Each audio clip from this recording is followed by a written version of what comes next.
So yung mga desgrasyada, mga abandonada, mga separada, huwag kayo magpakalosyang. Kapatid, kung kayo yung napagtaksilan, kayo na 11, kayo yung sinaktan, bakit ikaw ang magpapakamatay? Di ba? Di lalong natuwa yung nagtaksil sa'yo dahil mas madali kang nawala sa mundo. So kung meron ang ayaw sa'yo, ginanyang-ganyan ka, torture your detractor by having a long and happy life. Bakit mo dadagdagan ang kasiyahan niya?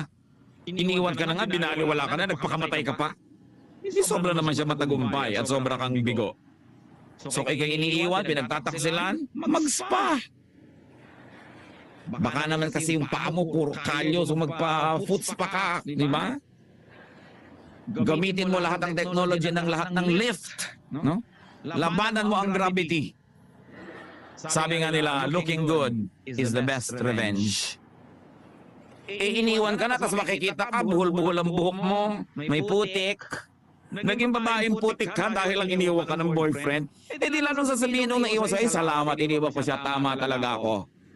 Kung nakikita ka umiilaw pag naglalakad sa kagandahan mo, gumuguhit ang pabango na parang jet, panghihinayangan ka. So, kahit hindi ka na interesado makipagbalikan, panghihinayangan ka man lang, nakaganti-ganti ka.